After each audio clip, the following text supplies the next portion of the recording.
Mon Dieu tout-puissant. Mon Dieu tout-puissant. Je chante, chante, chante pour toi. Je chante, chante, chante pour toi. Oh, mon Dieu tout-puissant. Oh, mon Dieu tout-puissant. Je chante, chante, chante pour toi. Je chante, chante, chante pour toi. Je vis, je prie, je chante chaque jour pour toi. Je vis, je prie, je chante chaque jour pour toi. Mon Dieu tout-puissant. Oh, mon Dieu tout-puissant. Je marche, marche, marche pour toi. Je marche, marche, marche pour toi. Oh, mon Dieu Oh, tout-puissant. mon Dieu tout-puissant. Je marche, marche, marche pour toi. Je marche, marche, marche pour toi. Je vis, je prie, je marche chaque jour pour toi. Je vis, je prie, je marche chaque jour pour toi. Mon Dieu tout-puissant. Oh, mon Dieu tout-puissant. Oh, mon Dieu tout-puissant. Oh, mon Dieu tout-puissant. Mon Dieu tout-puissant. Oh, mon Dieu tout-puissant. Mon Dieu tout-puissant. Oh, mon Dieu tout-puissant. Mon Dieu tout-puissant. Oh, mon Dieu tout-puissant. Mon Dieu tout-puissant. Oh, mon Dieu tout-puissant. Mon Dieu tout-puissant. Oh, mon Dieu tout-puissant. Mon Dieu tout-puissant. Oh, mon Dieu tout-puissant.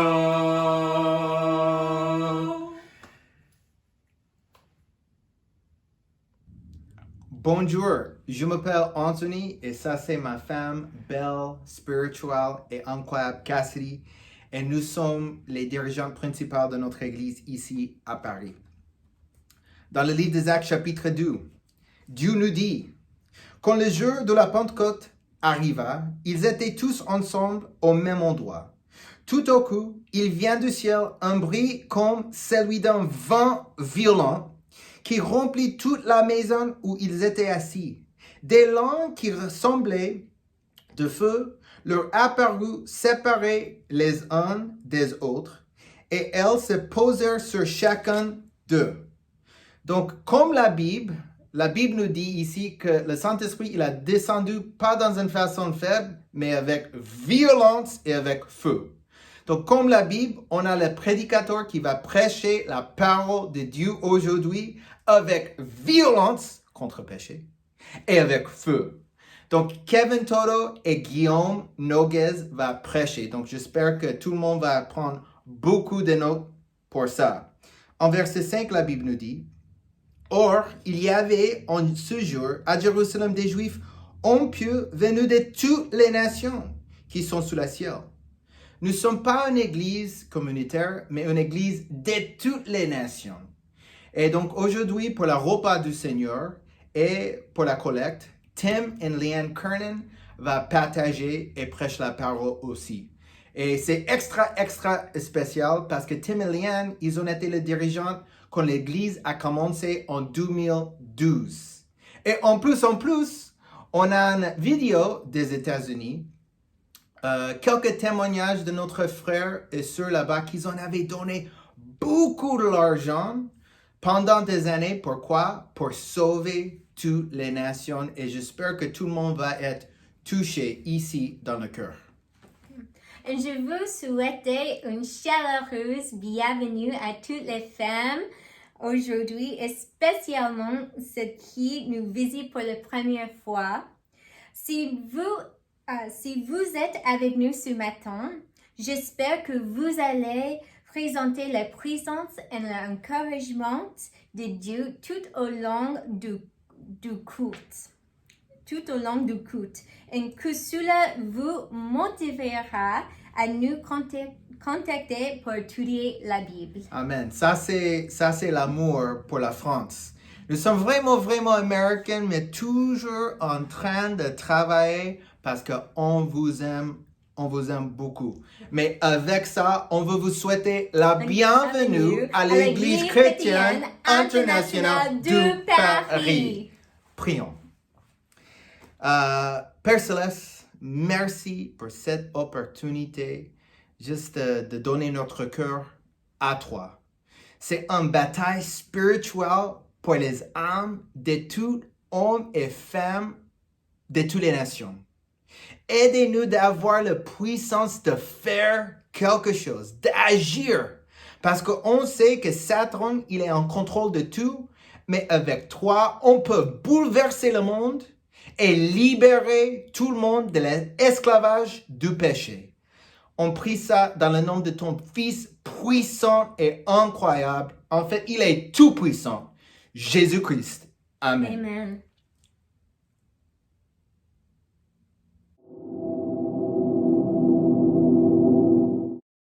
Bonjour et salutations de Los Angeles. Mon nom c'est Tim Kernan et ça c'est ma femme Liane.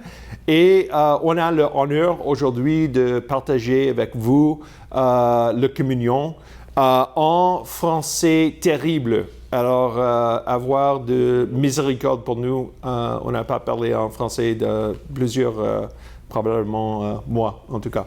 Alors, si je peux lire une petite écriture pour vous.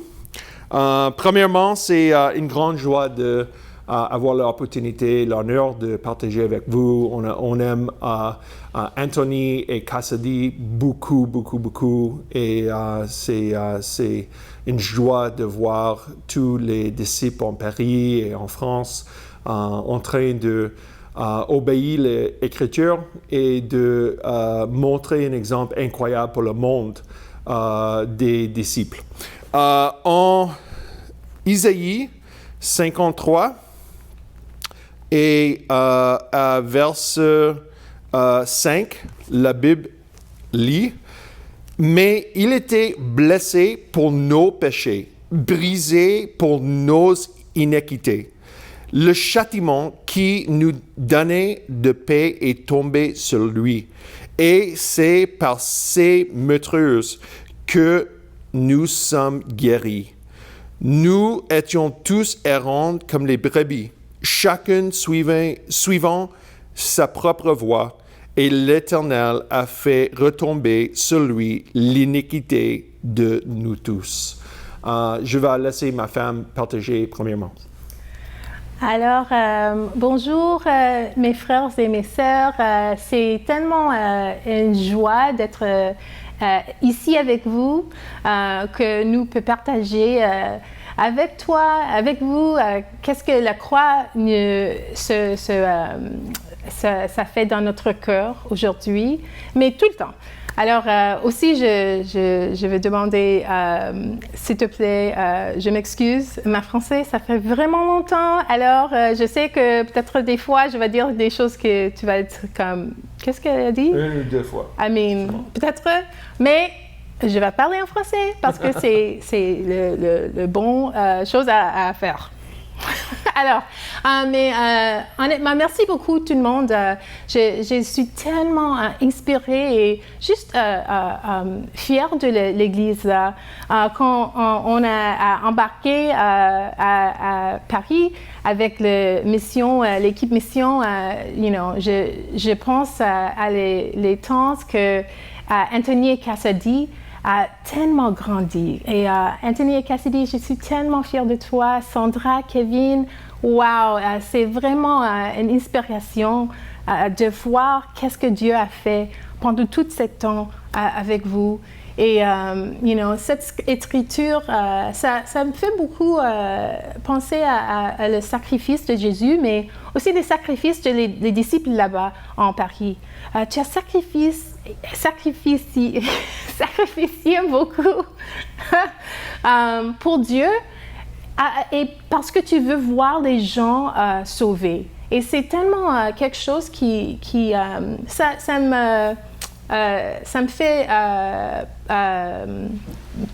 Fier. Ça fait fier de vous.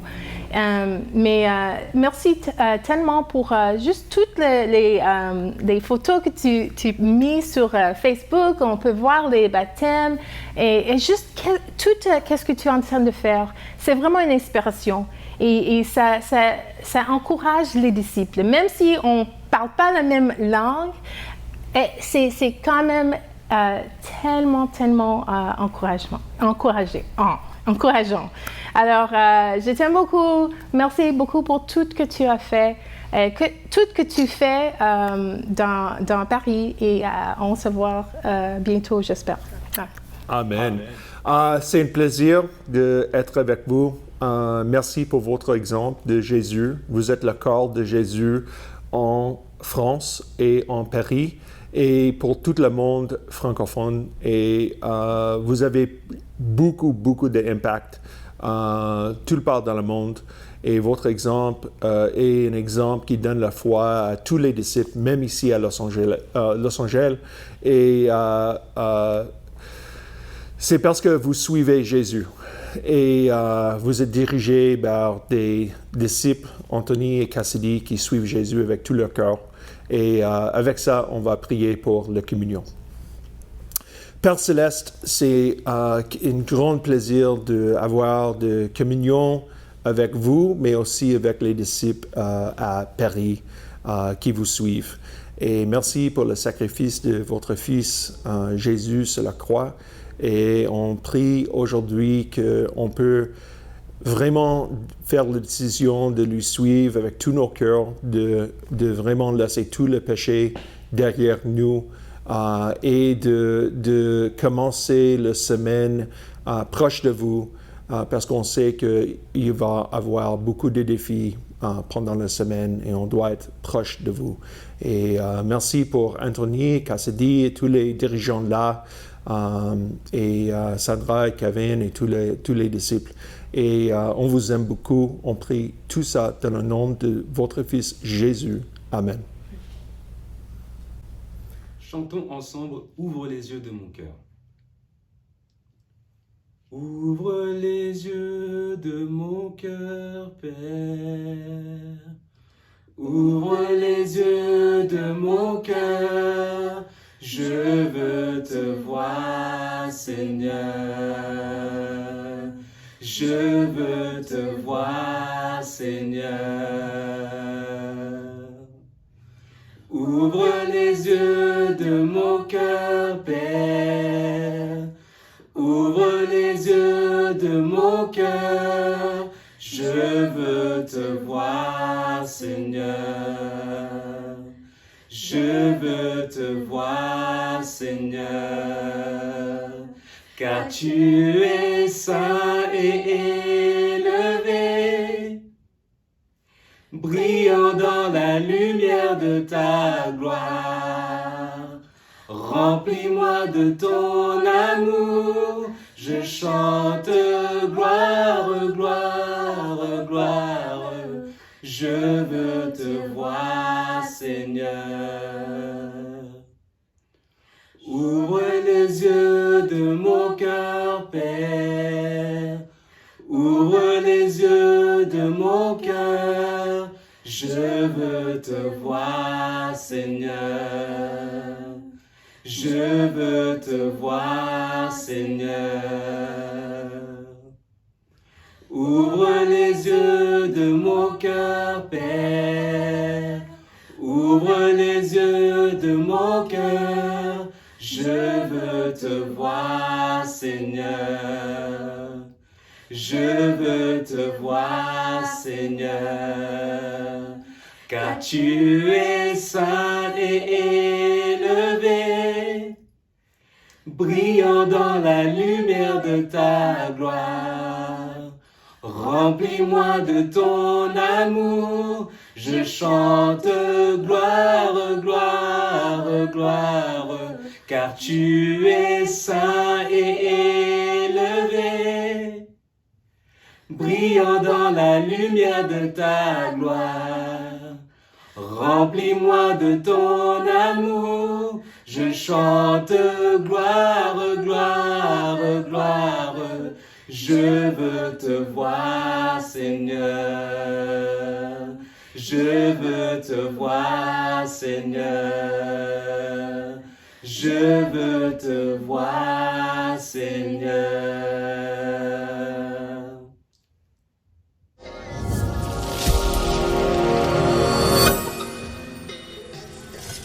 We have the honor and privilege of welcoming you to the great city of Minneapolis.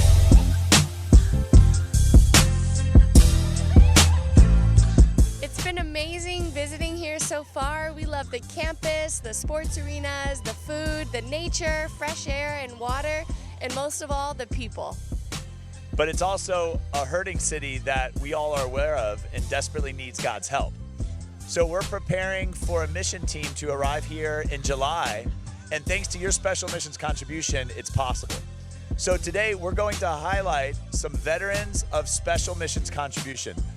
Families who've been giving since the beginning of the movement, and without this type of sacrifice, what we're seeing now wouldn't be possible. First up, very near and dear to Mike and my heart, our parents, Lance and Connie Underhill.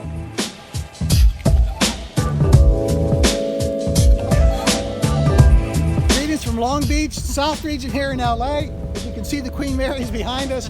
We just love you guys. We're just so grateful to be with you here. When Joey Gregory came to me and asked me, hey, Lance, would you be able to give $10,000? I thought he was joking. I don't know how we could give $10,000, maybe $5,000. The pandemic hit.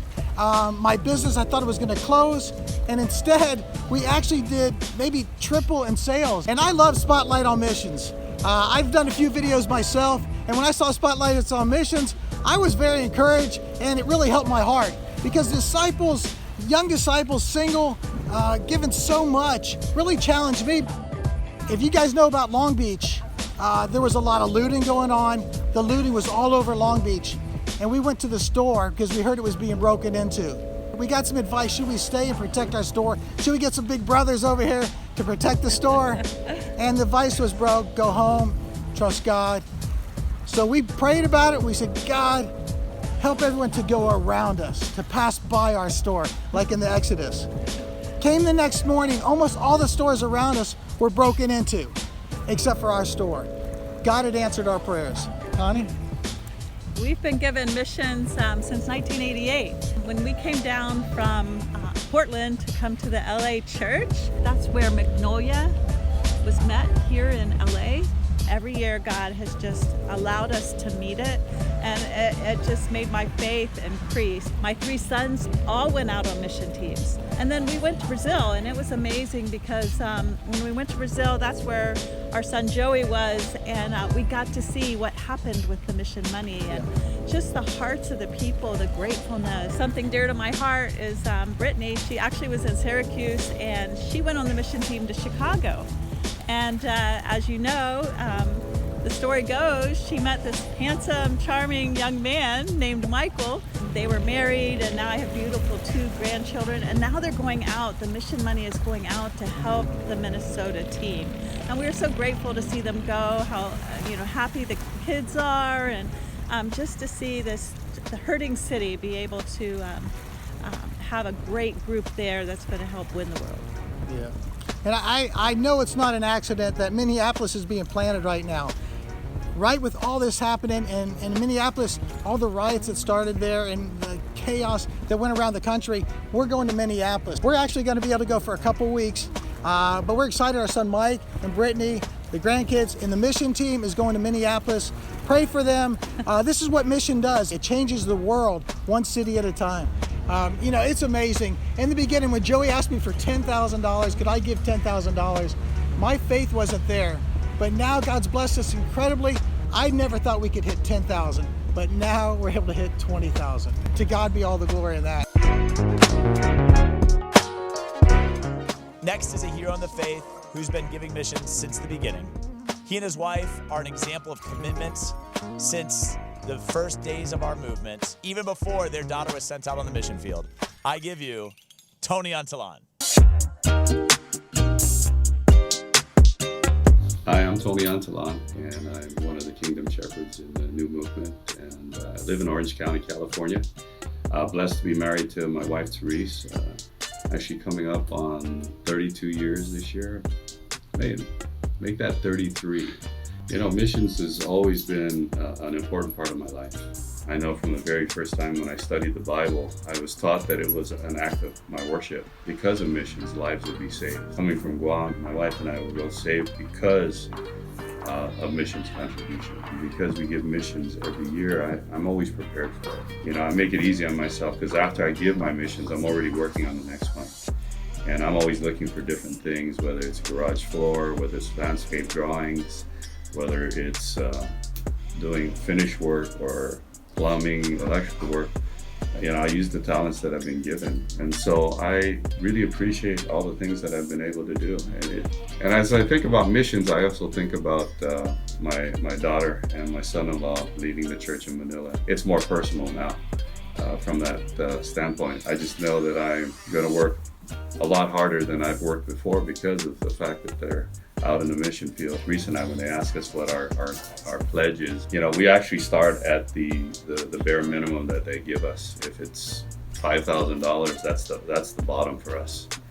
We usually give a lot more on top of that because you know, we know that there's going to be a gap somewhere. We already have it on our hearts to give more. At the same time, I pull in brothers to help me do some of these projects so that they can make their missions pledges as well. If I've already made what I pledged, I usually give them all the money from the projects that we work on. You know, it's been amazing. I mean, just to think that from the 25 would-be at our first midweek in Portland to give missions contribution from church number 1 to where now we have over 100 churches in the movement. It's been an amazing ride to think that it's coming up on 17 years this July, to see 25 disciples at our first midweek in Portland to where there's over 7,000 today. I can't believe what God has done. I mean, the Bible is true where it says that our eyes get to see what the prophets and the kings long to see. We have deep convictions about giving, that we don't miss weekly contributions and we don't miss missions contributions as well. You know, when I think about even prior to becoming a disciple, I think about I denied myself nothing that I wanted. Whatever it is I wanted, I bought. Whatever it is I needed, I bought. But to think that that's all secondary now because God comes first when it comes to our giving.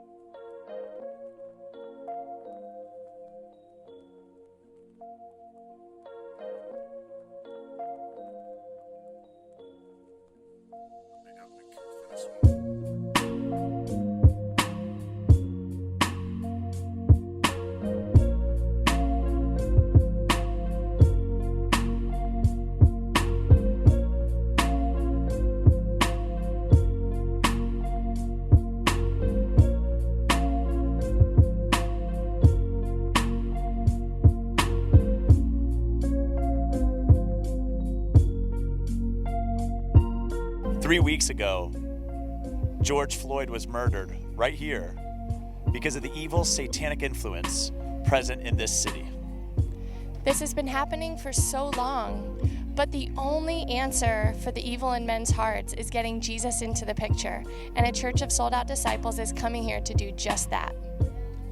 Thanks so much to the diversity, the unity that's been exemplified in the church, even a couple weeks ago with the Smiths, with Chantel, with Tim, all showing such humility. I'm so grateful that all of us, as an incredible, diverse, yet unified body of believers, is working together to be able to bring special missions to completion so that we can bring light and healing to a hurting city. Thank you so much.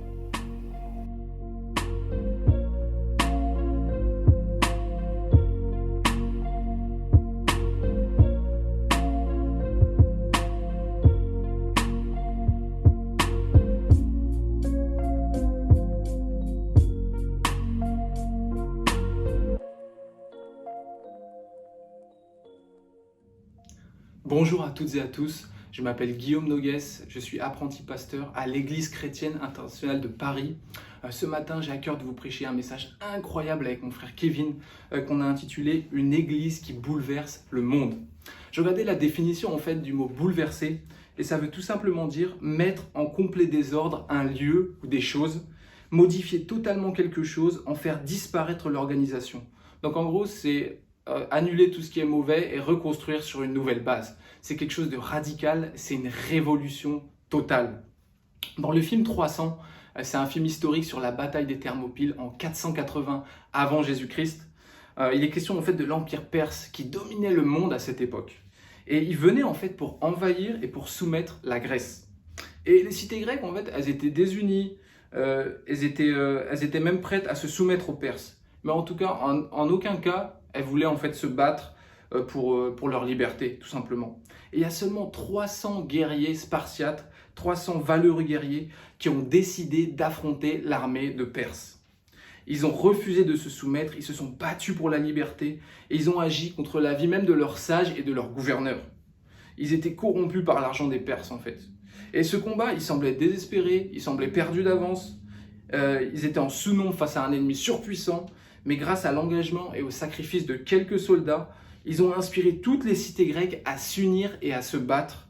Et ils ont vaincu l'armée perse. Et même l'empire perse a été détruit quelques années après, notamment avec Alexandre le Grand.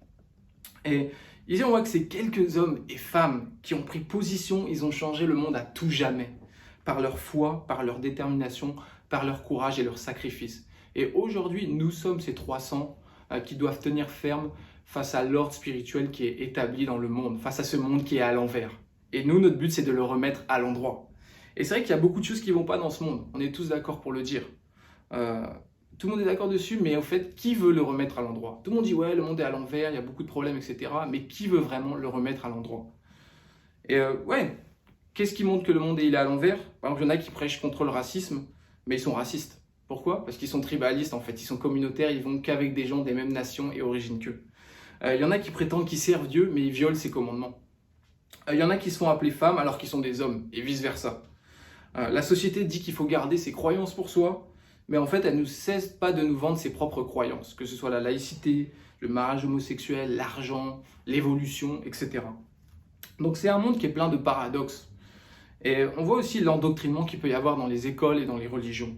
Je vois en fait, quand je partage ma foi ou juste quand je discute simplement, je vois que les gens en fait, ils croient dans des choses, mais en fait, ils n'ont pas de conviction. C'est juste des choses qu'ils ont entendu dire, des choses qu'on leur a répétées, mais quand on creuse un peu, ils ne savent même pas en fait. Ils n'ont pas de preuves déjà d'une, et de deux, cette croyance, elle produit rien de bon en fait. Cette croyance sert à rien, clairement. Et l'évangile, c'est venu apporter le bouleversement du désordre actuel du monde pour apporter l'ordre de Dieu. C'est avant tout une question spirituelle.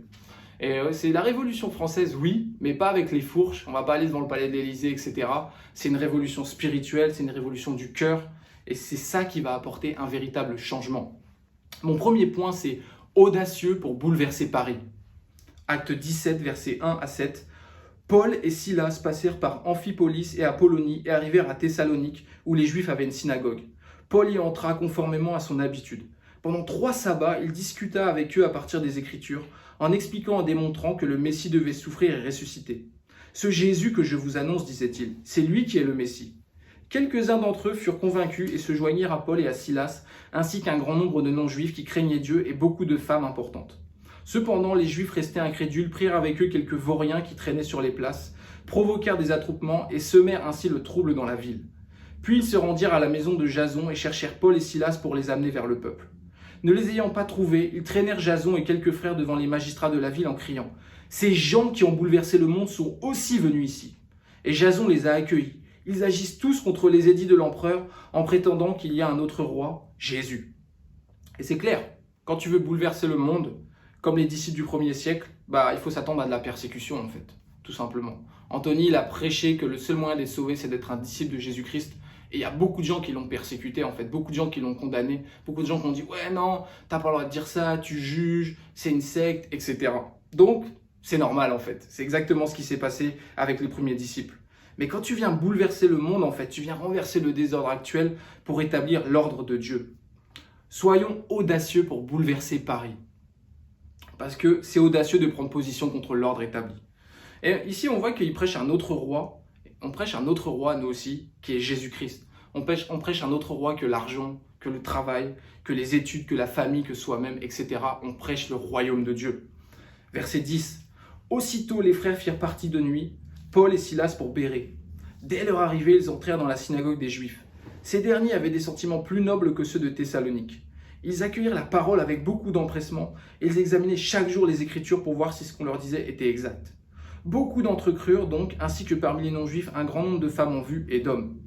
Donc ici, on a ces Béréens qui sont plutôt radicaux en fait, qui sont plutôt audacieux. Ils n'ont pas peur de prendre position pour la vérité. Ils disent, peu importe, moi ce qui compte, c'est ce que la parole de Dieu est dit. Et c'est avec des gens comme ça, radicaux, qu'on peut tourner le monde, on peut le remettre à l'endroit. Il est à l'envers, on va le remettre à l'endroit, on va bouleverser le monde, on va bouleverser Paris par notre audace, tout simplement. Je veux vraiment élever Miguel par sa radicalité, voilà, juste son cœur, son zèle dans les études bibliques, le fait qu'il soit toujours présent pour prêcher la parole de Dieu, toujours présent pour servir Dieu et pour changer le monde. Verset 16, on continue, c'est écrit « Pendant que Paul les attendait à Athènes, son esprit était profondément indigné à la vue de cette ville pleine d'idoles. » Donc il a vu le péché en fait et il était indigné. Et c'est la même chose, quand on va à Paris et tout, on est indigné quand on voit les péchés tout autour de nous, tout simplement. Donc t'inquiète pas, c'est normal. L'autre matin, j'étais à Montmartre et en fait, je voyais les ordures partout sur le sol, quoi. Les canettes de bière, les bouteilles d'alcool, les cigarettes, tout ça. Je voyais les gens qui buvaient, qui fumaient, les insultes. Et ouais, j'étais indigné à l'intérieur de moi. Pas contre eux, mais contre le péché, en fait. Donc t'inquiète pas, c'est normal. Et ici, verset 17, « Il s'entretenait donc dans la synagogue avec les Juifs et les non-Juifs qui craignaient Dieu, et chaque jour sur la place publique avec ceux qu'il rencontrait. » Donc ici, Paul, on voit qu'il n'a pas peur, tout simplement. Il va prêcher la parole de Dieu, il va dans les lieux publics, il parle aux Juifs et aux non-Juifs. Il est audacieux. De la même manière, tu dois être audacieux pour bouleverser Paris. Tu dois prêcher la parole en tout lieu, ne pas avoir peur d'aller sur les lieux publics, à Saint-Lazare, à Madeleine, à Tuileries, peu importe, mais vraiment aller à la rencontre des gens et prêcher l'évangile avec audace. Verset 20. En effet, tu nous fais entendre des choses étranges. Nous voudrions donc savoir ce que cela veut dire. Or, tous les Athéniens et les étrangers qui résidaient là ne passaient leur temps qu'à dire ou à écouter les dernières nouvelles. Et le verset 19 aussi. Alors ils l'attrapèrent et le conduisirent à l'aéropage en disant « Pourrions-nous savoir quel est ce nouvel enseignement que tu apportes ?» Donc ici, Paul, il est amené à l'aéropage. Donc c'est pas un endroit sympa. Moi, je croyais que c'était une place publique, on buvait un café, on discutait tranquille. Non, en fait, c'est un lieu où tu es jugé pour tes croyances. Et si ce que tu dis n'est pas conforme à ce qu'ils attendent, tu peux avoir des sanctions. Donc, c'est la même chose. Aujourd'hui, quand tu prends position pour la vérité, quand tu prêches la vérité, tu as des gens qui vont te juger, en fait. Ils vont t'amener à leur tribunal. Mais encore une fois, n'aie pas peur. Sois audacieux pour bouleverser Paris. Et le verset 21, on voit effectivement que les Athéniens, ils passaient leur temps à entendre, à écouter et à raconter les nouvelles. Voilà. Et c'est comme à Paris, en fait. Athènes, c'est une ville européenne comme Paris, et il y a la même similitude avec la mentalité des Parisiens. On lit le journal toute la journée, on regarde les nouvelles, voilà. T'as vu Donald Trump, t'as vu Emmanuel Macron, t'as vu le coronavirus, t'as vu les problèmes d'environnement, etc. Ouais, on parle, mais qu'est-ce qu'on fait? Ces Athéniens, ils faisaient rien en fait. Ils faisaient que parler sans agir. Et malheureusement, à Paris, c'est ce qui se passe aussi. Les Parisiens, ils parlent, mais ils font rien aujourd'hui. Donc c'est pour ça vraiment que je veux élever Jean notamment, qui est né à Paris, en banlieue parisienne, qui est un disciple engagé et qui a pris la décision d'être baptisé il y a 3 mois, qui a pris la décision de vivre comme un disciple et de changer les choses, de sauver le maximum de personnes autour de lui. Audacieux pour bouleverser Paris. Verset 22. Paul, debout au milieu de l'aéropage, dit « Athéniens, je vous trouve à tout point de vue extrêmement religieux. » Paul, il prêche avec audace, il n'a pas peur. Il est convoqué au tribunal pour être jugé, mais il prêche, il dit « Vous êtes super religieux en fait. » Donc il leur dit les choses. En effet, en parcourant votre ville et en examinant les objets de votre culte, j'ai même découvert un autel avec cette inscription « à un Dieu inconnu ». Celui que vous révérez sans le connaître, c'est celui que je vous annonce. Et de la manière, les Parisiens, ils sont très religieux, comme les Athéniens. Ils ont un attachement qui est sacré, en fait, au travail, à l'argent, au plaisir, aux études, aux choses matérielles, et même à l'athéisme, en fait. Donc ça en devient une religion, finalement. Mais le problème, c'est qu'ils ne sont pas attachés au vrai Dieu, ce Dieu qui est encore inconnu pour eux. Et c'est pour ça qu'on est là, en fait, pour leur faire connaître le vrai Dieu et pour qu'ils soient sauvés. Verset 30. Sans tenir compte des temps d'ignorance, Dieu annonce maintenant à tous les êtres humains, partout où ils se trouvent, qu'ils doivent changer d'attitude. Donc le standard, il est le même pour tout le monde. La vérité, c'est la même pour tout le monde. C'est partout et tout le monde. Il n'y a pas de standard ni de différentes manières d'être sauvé. Tout le monde doit être un disciple, tout le monde doit se repentir, tout le monde doit être baptisé. Et t'inquiète pas pour ton passé, parce que si tu prends cette décision-là, Dieu ne tiendra pas compte des temps d'ignorance, des temps où tu ne savais pas, où tu n'avais pas entendu la vérité. Verset 31. Parce qu'il a fixé un jour où il jugera le monde avec justice par l'homme qu'il a désigné. Il en a donné à tous une preuve certaine en le ressuscitant. Des fois, je parle avec les scientifiques et ils disent c'est quoi la preuve de l'évolution en fait? C'est quoi la preuve qu'on est le fruit du hasard? Et en fait, ils n'ont pas de preuve. C'est un tel qui a dit ça un jour, ok? Donc, nous, la preuve, c'est que Jésus il est ressuscité des morts. C'est une preuve en soi. Sa résurrection, c'est une preuve en soi. C'est simple.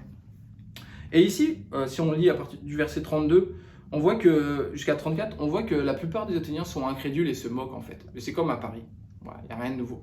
Mais il y en a quand même quelques-uns qui croient et qui prennent la décision d'être des disciples. Donc, t'inquiète pas, malgré l'incrédulité et la moquerie ambiante, les persécutions, etc., si tu persévères dans la mission, si tu es audacieux pour bouleverser Paris, il y a des gens qui vont devenir disciples de Jésus-Christ encore ici à Paris. Et hier, on a partagé notre foi au jardin du Luxembourg. Il faisait chaud, comme ça, on marchait, c'était dur et tout, mais notre cœur, c'était vraiment de sauver les gens, de les aider. Et on a demandé à chacun quel était le problème, en fait. Et il y en a qui disaient l'écologie, il y en a qui disaient c'est le racisme, les injustices, la peur, etc. En fait, on leur a juste prêché la parole de Dieu. On les a appelés à se lever et à changer le monde avec nous. Mais la réponse souvent, c'est pas envie, ou pas possible, ou c'est une utopie. En fait, c'est simple. Pas envie, c'est parce que tu es découragé. Pas possible, c'est que tu manques de foi. Et utopique, c'est parce que tu es négatif.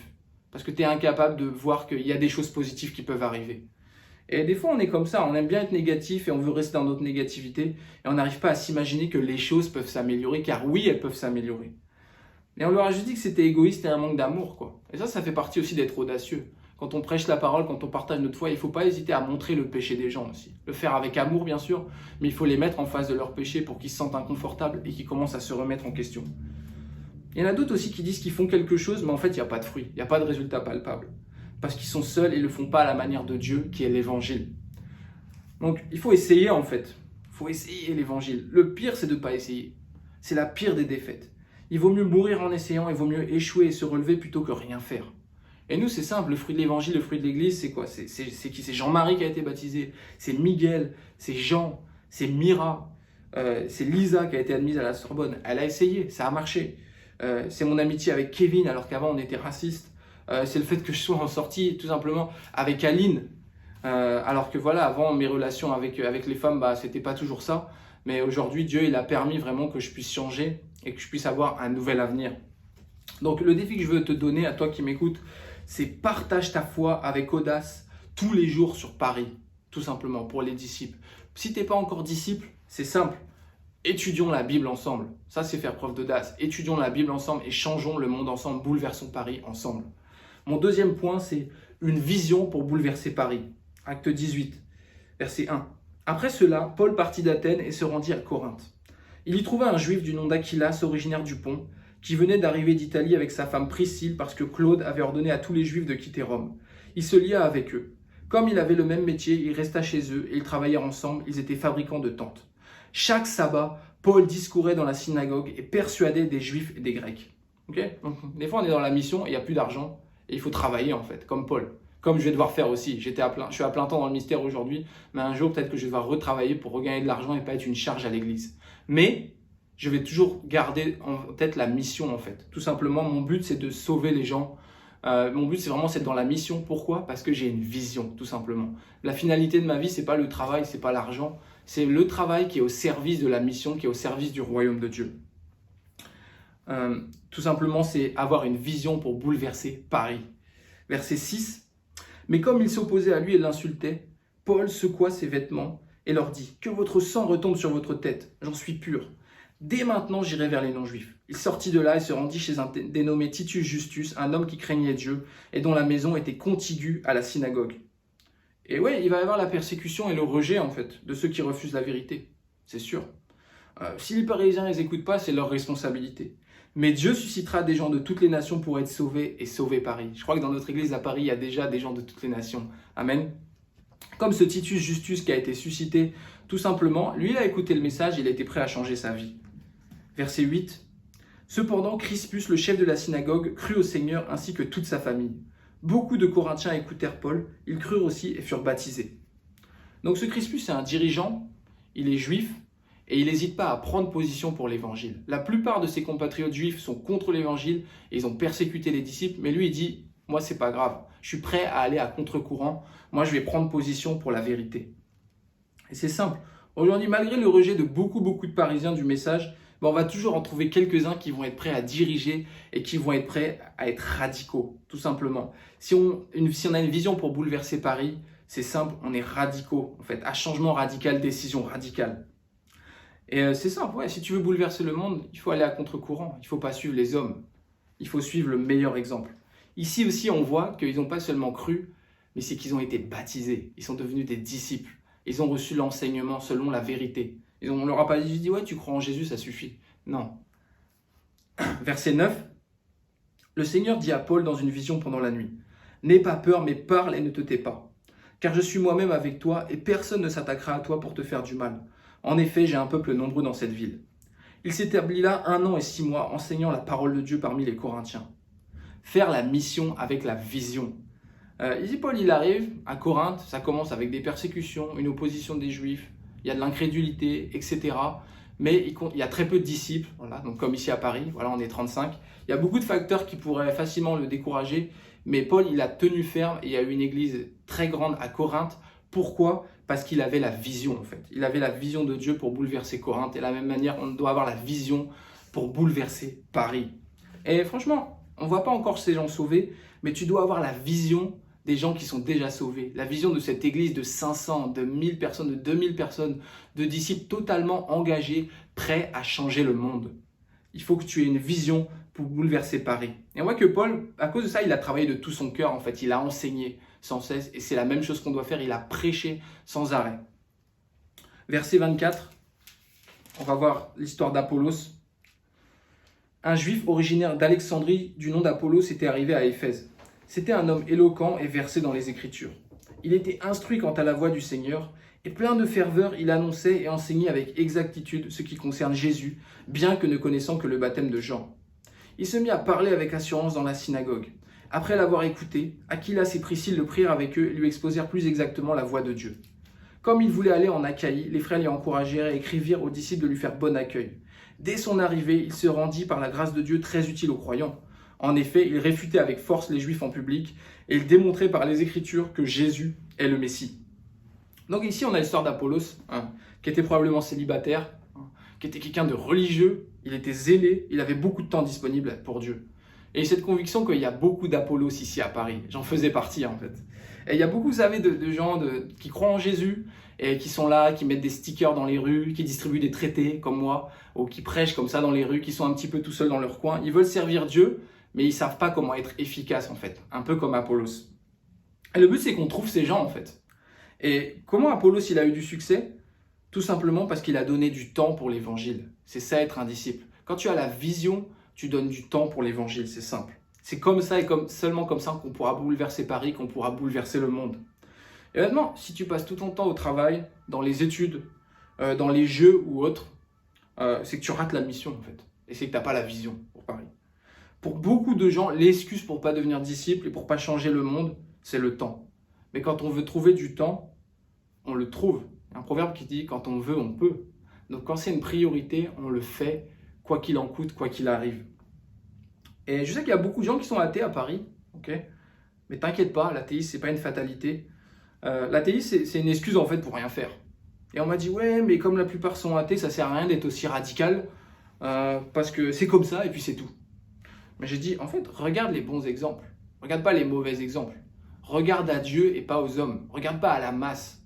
Regarde aux meilleurs exemples, à l'image de ces 300 Spartiates, en fait, qui se sont battus et qui ont montré un exemple incroyable et qui, grâce à eux, ils ont sauvé l'Empire grec, purement et simplement. Et grâce à toi, grâce à ton engagement, tu peux sauver Paris de la même manière. Et ici, tu as un exemple simple. J'étais athée, je suis parisien depuis 10 ans, je suis un disciple de Jésus depuis plus d'1 an et demi. Oui, c'est possible, ça existe. Ça existe. Et voilà, j'ai décidé de m'investir à plein temps pour le royaume de Dieu. Pourquoi ? Parce que j'ai eu la vision, en fait. Une vision pour bouleverser Paris. Et je veux dire, ce qui m'a touché, c'est vraiment Anthony et Cassidy. Le fait que voilà, ils viennent des États-Unis. Et juste le fait qu'ils aient cet amour pour la France. Parce qu'ils sont américains et ils aiment Paris plus que les Français eux-mêmes, en fait. Et c'est vrai que quand je me suis senti jugé, en fait, je me suis dit, en fait, ouais, ils ont raison. Ils ont plus d'amour que les Parisiens eux-mêmes pour la France. Donc toi qui m'écoutes, t'es Parisien, t'es athée, peu importe, mais qu'est-ce que tu fais aujourd'hui pour Paris ? Est-ce que tu vas laisser les gens des autres nations aimer plus Paris, aimer plus la France que toi-même ? Est-ce que tu vas laisser les gens des autres nations aimer plus le peuple français que toi-même ? Tu as une responsabilité. Tu dois avoir une vision pour bouleverser Paris. Donc mon défi pour toi, qui est disciple déjà, donne plus de temps pour le royaume de Dieu. C'est facile de se laisser absorber dans le travail, dans les études, dans les loisirs. Mais pour bouleverser Paris, pour bouleverser le monde, pour remettre le monde à l'endroit, il faut donner du temps. soit dans les réunions du corps de Christ, la communion fraternelle, soit l'évangélisation, les études bibliques, tout simplement. Et pour toi qui n'es pas encore disciple, je te propose juste qu'on passe du temps ensemble, en fait, et qu'on étudie la Bible ensemble, pour que tu aies une vision pour bouleverser Paris. Donc voilà, il y a mon frère Kevin qui va prendre la relève, qui va continuer ce message. Juste voilà, le premier point c'était audacieux pour bouleverser le monde. Et le défi c'est partage ta foi chaque jour avec audace. Et pour toi qui n'es pas encore disciple, le défi c'est juste étudie la Bible. Étudie la Bible et changeons le monde ensemble, tout simplement par ton audace. Le deuxième point c'est une vision pour bouleverser Paris. Donc le défi il est très simple. C'est donne plus de temps pour le royaume de Dieu, toi qui es disciple. Investis-toi de tout ton cœur pour vraiment changer les choses ici. Pour toi qui n'es pas encore disciple, juste propose qu'on passe du temps ensemble et qu'on étudie la Bible. Voilà, merci de m'avoir écouté. Je vous souhaite un excellent dimanche et je vais laisser la parole à mon frère Kevin. À bientôt, ciao ciao.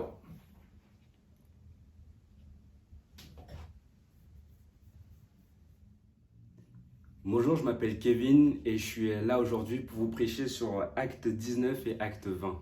On a eu un super message de la part de Guillaume et je voudrais commencer déjà pour dire que je suis super reconnaissant du fait qu'Anthony nous laisse prêcher la parole de Dieu aujourd'hui.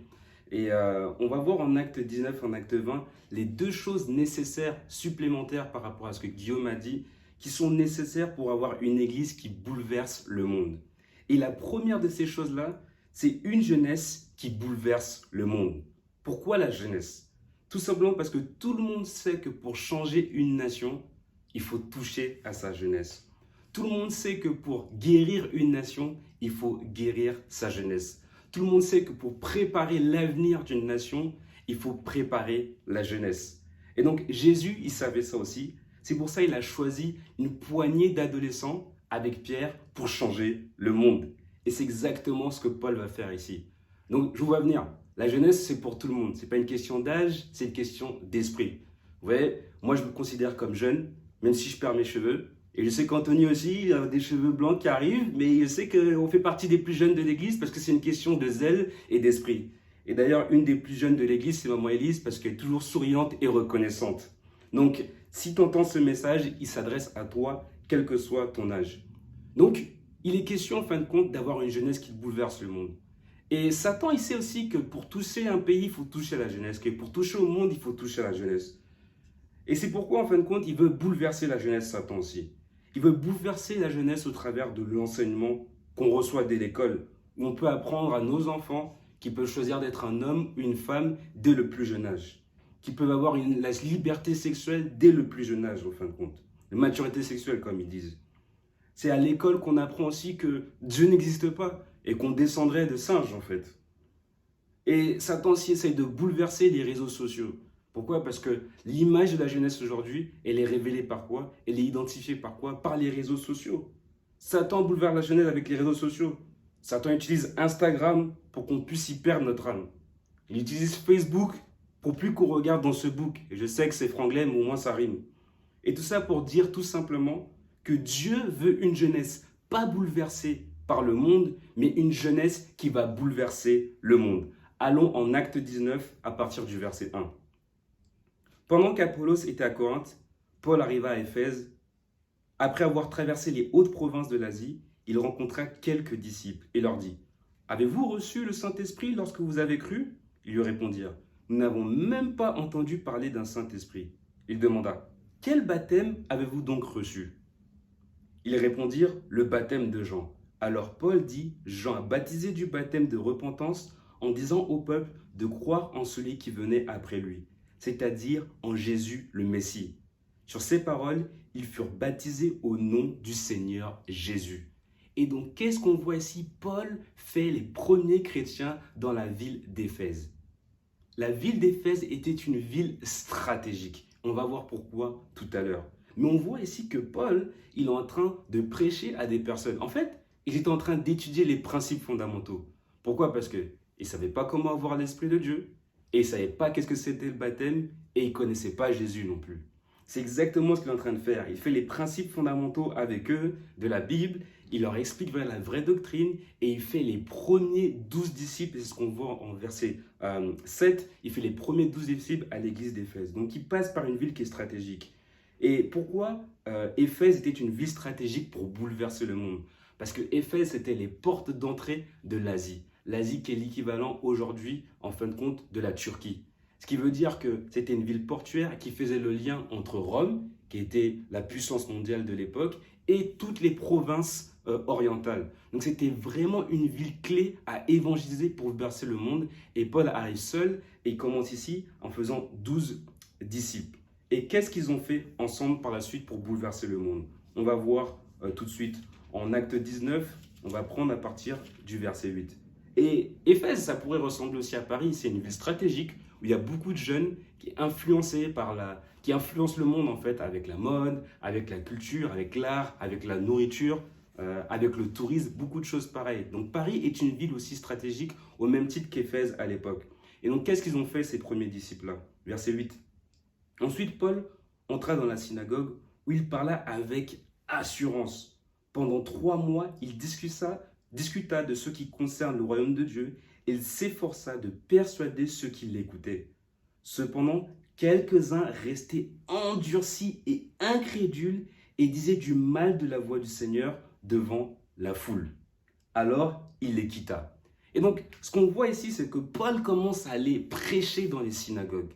Et vous voyez pourquoi se concentrer sur la jeunesse? Parce que souvent, bouleverser les anciennes mentalités, c'est difficile. Et donc, il faut d'abord commencer par la jeunesse, comme je disais tout à l'heure. Et c'est exactement ce qu'a fait Paul avec les disciples. On va voir ça tout à l'heure. Alors, il les quitta, prit les disciples à part et enseigna chaque jour dans l'école d'un dénommé Tyrannus. Cela dura 2 ans, si bien que tous les habitants de l'Asie, juifs et non-juifs, entendirent la parole du Seigneur.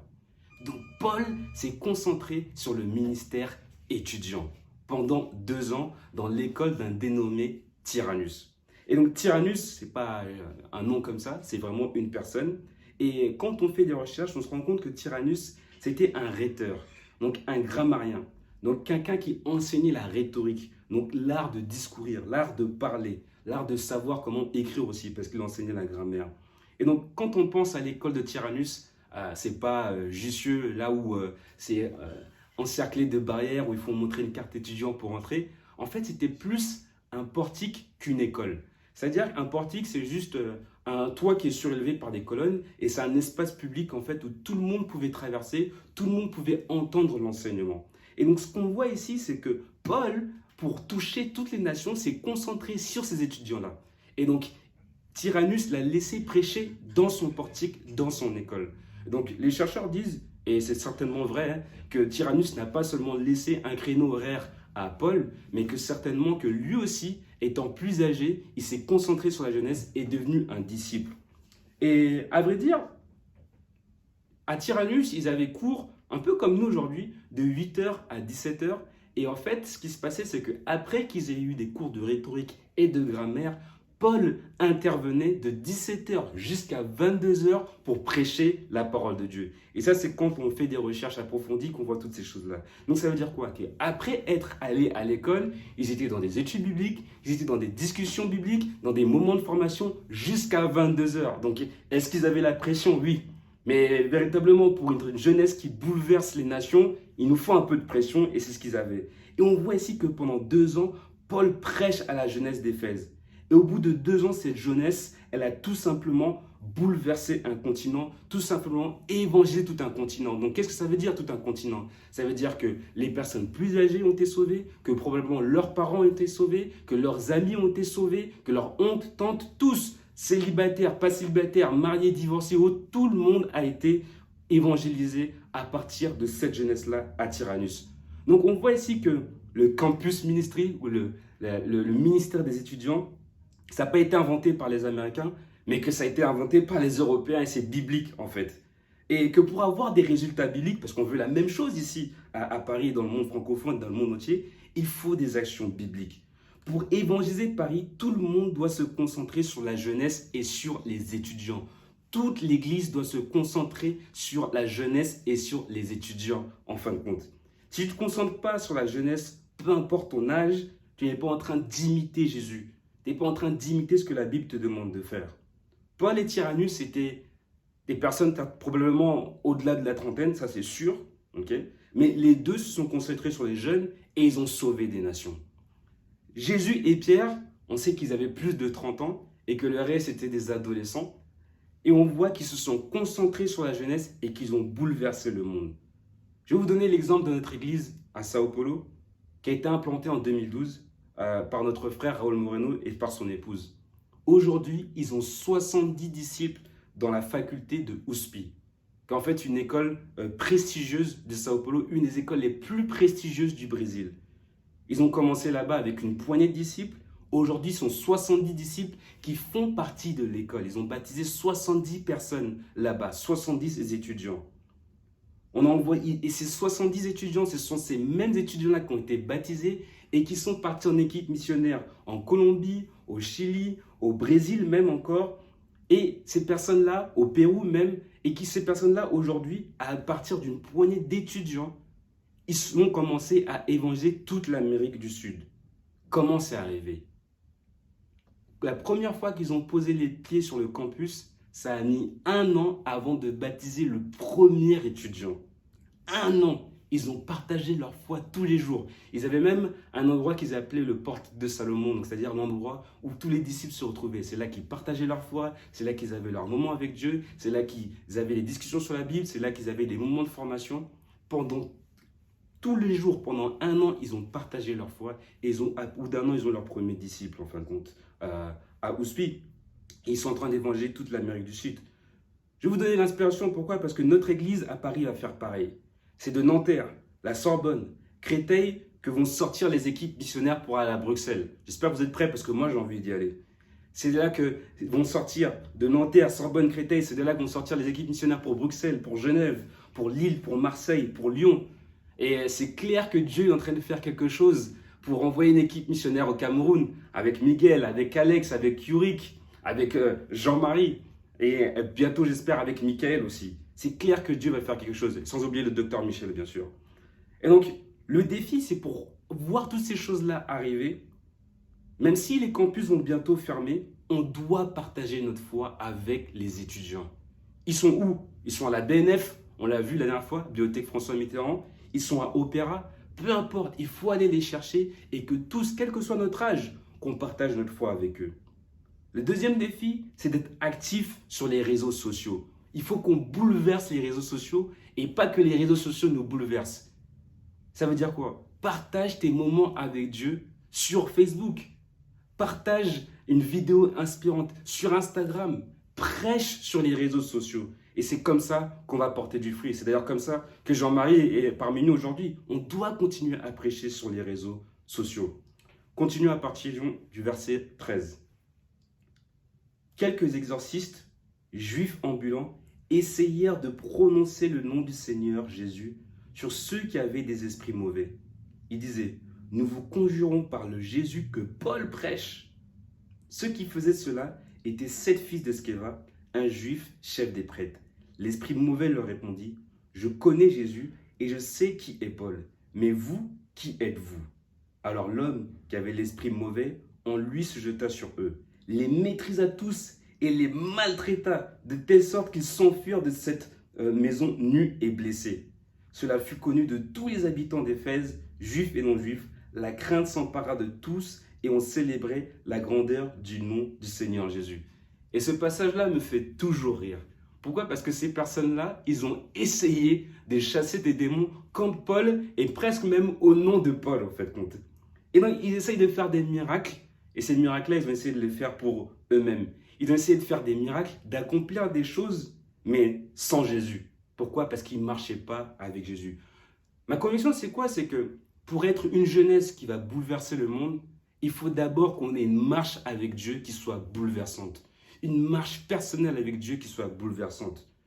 Beaucoup, ils prêchent qu'il suffit de croire pour être sauvé. Mais les démons aussi ici, ils voient dans cette écriture qu'ils connaissaient Jésus. Pourtant, il y a plein d'églises évangéliques, pentecôtistes, de dénominations qui disent juste, il suffit juste de croire en Dieu et ensuite on sera sauvé. Mais les démons aussi connaissent Jésus.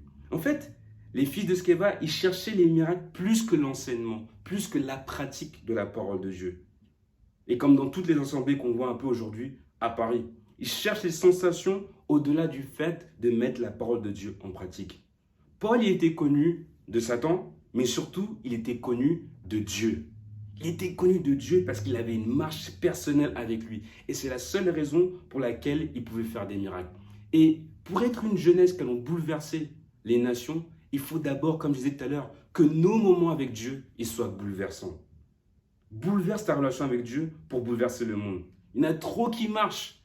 Et malheureusement, même dans l'église, nus et blessés, comme les fils d'Esqueva. Pourquoi? Parce que pas de bons moments avec Dieu. Et je peux très bien vous en parler parce que moi aussi, j'ai été là. Et les jours où on marche nus et blessés, il n'y a rien qui va. Pourquoi? C'est parce qu'on n'a pas eu un bon moment avec Dieu.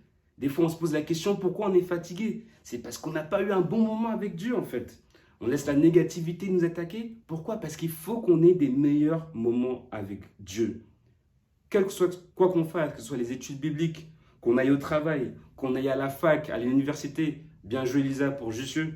Amen. Tout ce qu'on doit faire, on doit le faire pour Dieu et avec Dieu.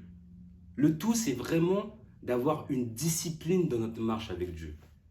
Si tu restes jusqu'à 3 h du matin, peut-être chez un frère, peut-être, ou que tu vas rester jusqu'à 2 h du matin, c'est sûr que le lendemain, tu n'auras pas un moment avec Dieu. Et donc, du coup, que tu vas attendre jusqu'à la dernière minute pour les examens et que tu vas les manquer au final. Et qu'on peut avoir des disciplines. Mais Dieu veut véritablement une jeunesse qui soit forte, qui soit grande pour bouleverser le monde. Et tout ça, ça commence premièrement par notre marche avec Dieu pour que Dieu puisse nous aider ensuite à bouleverser le monde. Le défi, c'est lève-toi plus tôt s'il le faut. C'est va te coucher plus tôt aussi peut-être s'il le faut. En tout cas, bats-toi pour tes moments avec Dieu, pour que Dieu t'utilise et que tu fasses partie de ces jeunesses-là qui va bouleverser le monde. La deuxième chose qu'il nous faut pour être une église qui bouleverse le monde, c'est une mentalité de missionnaire pour bouleverser le monde. J'aime beaucoup cette citation de Kennedy, le président, ex-président des États-Unis qui est décédé aujourd'hui, vous savez comment, et qui a dit dans son discours inaugural, « Ne vous demandez pas ce que votre pays peut faire pour vous, mais demandez-vous ce que vous pouvez faire pour votre pays. » Et ça, c'est vraiment une attitude de missionnaire qu'on doit avoir.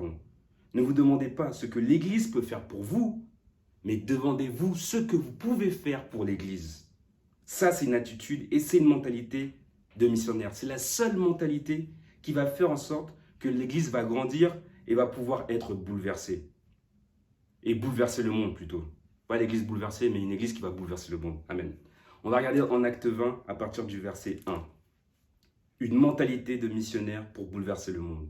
Acte 20, verset 1. Lorsque le tumulte eut cessé, Paul fit venir les disciples et les encouragea. Puis il prit congé d'eux et partit pour la Macédoine. Il parcourut cette région en adressant de nombreuses paroles d'encouragement aux croyants et se rendit en Grèce, où il séjourna 3 mois. Il était sur le point d'embarquer pour la Syrie, mais comme les Juifs formaient un complot contre lui, il décida de repartir par la Macédoine. Et donc on voit ici que quand on est dans la mission, il y a beaucoup de pression. Amen. Et c'est pour ça qu'il faut qu'on ait une forte relation avec Dieu. Verset 4. Il avait pour l'accompagner jusqu'en Asie Sopater de Bérée, fils de Pyrrhus. Donc on voit en Acte 17 que Paul a été libéré et au passage il a baptisé des gens. Et qu'est-ce qu'on voit ici? Il fait partie de l'équipe missionnaire. Donc on a un Béréen, Aristarque et Sandus de Thessalonique. On a vu qu'avant d'aller à Bérée, il est passé par Thessalonique. Et on voit qu'il n'y avait pas que des gens fermés, mais des personnes ouvertes. Parce qu'aujourd'hui, voilà, on voit qu'ils sont dans l'équipe missionnaire avec Paul. Gaius de Derbe, Timothée, ainsi que Tychique et Trophime, originaires d'Asie. Donc, on voit ici une équipe missionnaire composée de toutes les nations par lesquelles Paul est allé prêcher. Et c'est ça, avoir la mentalité de missionnaire. C'est d'aller partager notre foi avec toutes les personnes, quelle que soit leur couleur de peau, quelles que soient leurs origines et quel que soit leur passé. Et c'est ce que Paul a fait. Et maintenant, ces mêmes personnes-là sont parties pour aller évangéliser toutes les nations. Mentalité missionnaire, ça veut dire que chacun d'entre nous, on doit partager notre foi avec des personnes qui sont différentes de nous. Ça, c'est le défi de l'Église. Frères comme sœurs. Amen. En Acte 20, à partir du verset 7. On va voir une histoire assez marrante ici. Le dimanche, nous étions réunis pour rompre le pain. Comme il devait partir le lendemain, Paul s'entretenait avec les disciples. Il a prolongé son discours jusqu'à minuit. Il y avait beaucoup de lampes dans la chambre à l'étage où nous étions rassemblés. Or, un jeune homme du nom d'Eutychus était assis sur le bord de la fenêtre. Il s'est profondément endormi pendant le long discours de Paul et, entraîné par le sommeil, il est tombé du 3e étage. Quand on a cherché à le relever, il était mort. Mais Paul est descendu, s'est penché sur lui et l'a pris dans ses bras en disant « Ne vous inquiétez pas, car son âme est en lui. » Ensuite, il est remonté, a rompu le pain et a mangé. Il a poursuivi ses entretiens jusqu'à l'aube, puis il partit. Le jeune homme a été ramené vivant à leur grande consolation. Waouh! Paul, il a prêché toute la nuit. Il a prêché toute la nuit aux disciples. À un point où on voit Eutychus qui est tombé du 3e étage. Je suis persuadé que Eutychus c'était un étudiant sur le campus et qui est en train de passer ses partiels et donc du coup il s'est endormi pendant la prédication. Mais amen, il a été ressuscité. Donc ça veut dire qu'on a tous une chance de changer, on a tous une chance de revivre, même s'il y a la pression, même s'il y a la fatigue, parce qu'il est revenu à la vie. Mais qu'est-ce qu'on voit ici? C'est ils avaient tous, ici les disciples, une mentalité de missionnaire. On ne voit pas dans les Écritures ici que quelqu'un s'est plaint à cause du fait que Paul a prêché toute la nuit. Pourquoi? Parce que dans leur cœur, ils étaient prêts à tout pour sauver un maximum de personnes, quitte à écouter un message toute la nuit. Donc là, je sais déjà que ça fait un moment qu'on est en train de prêcher. J'espère que vous n'êtes pas en train de dormir. Et j'espère qu'il n'y a personne au bord de la fenêtre. Mais je vois surtout ici qu'il y a des gens qui sont prêts vraiment à changer les nations. Et ça, c'est la mentalité à avoir. Être prêt à faire n'importe quoi et aller n'importe où pour sauver un maximum de personnes. La mentalité de missionnaire pour bouleverser le monde. Et on va aller ensuite en acte 20, verset 35. Paul, il va conclure ici quelque chose de grandiose au moment où il est sur le point de quitter la ville d'Éphèse dont on a parlé tout à l'heure. Et il leur dit une chose qui résume un peu, en fin de compte, son cœur et sa mission, en fait. En acte 20, verset 35, il leur dit « En tout, je veux vous montrer qu'il faut travailler ainsi pour soutenir les faibles et se rappeler les paroles du Seigneur Jésus. Puisqu'il a lui-même dit « Il y a plus de bonheur à donner qu'à recevoir. » Ça, c'est vraiment la mentalité, en fin de compte, d'un missionnaire. Et pour vous dire la vérité, c'est la mentalité que j'ai toujours eue depuis le premier jour de mon baptême. Pourquoi? Parce que bien que travaillant dans une grande entreprise et travaillant de 7h du matin, parfois jusqu'à 20h du lundi jusqu'au samedi, j'ai jamais manqué une réunion d'église. Parfois, je suis parti plus tôt du travail. Parfois, j'ai dû revenir plus tôt au travail dans le seul but de jamais manquer une réunion d'église. Et grâce à ça, à cause de la discipline que j'avais, pas parce que j'ai casé le royaume dans mon planning, mais parce que j'ai remis mon planning à Dieu et que j'ai mis le royaume de Dieu en premier, j'ai terminé parmi les premiers de mon entreprise avec les plus grandes augmentations et avec une grande reconnaissance aussi. Et je ne suis pas le seul. Les étudiants, c'est pareil. Ne casez pas Dieu dans votre planning, mais remettez votre planning à Dieu. Et il y a plein d'exemples dans l'église. Je suis fier de mon église parce qu'on a des personnes comme Miguel qui termine premier de sa promotion, comme Aline qui a terminé première de sa promotion, comme Michel, comme Alex, qui ont été baptisés en tant qu'étudiants et qui ont été les meilleurs. Pourquoi? Parce qu'ils ont mis le royaume de Dieu en premier. Avoir une mentalité de missionnaire. Ne casse pas Dieu dans ton planning, mais mets Dieu en premier. C'est la mission qui compte d'abord, avant tes études, avant ton travail, avant quoi que ce soit. C'est ça avoir la mentalité du missionnaire pour bouleverser le monde. Il y a plus de bonheur à donner qu'à recevoir. Et je vais vous terminer en vous disant ceci. Ne vous demandez pas ce que l'Église peut faire pour vous, mais demandez-vous ce que vous pouvez faire pour l'Église. Pourquoi? Parce que Jésus, avant que tu ne fasses quoi que ce soit pour l'Église ou pour lui, avait déjà tout accompli à la croix pour toi. Jésus est venu pour mettre ta vie à l'endroit. Jésus a une vision, bouleverser les nations. Il a gardé un esprit jeune pour les futures générations. Ne vous demandez pas ce que le monde peut faire pour vous, mais demandez-vous qu'est-ce que vous pouvez faire pour bouleverser le monde. Bon dimanche à tous.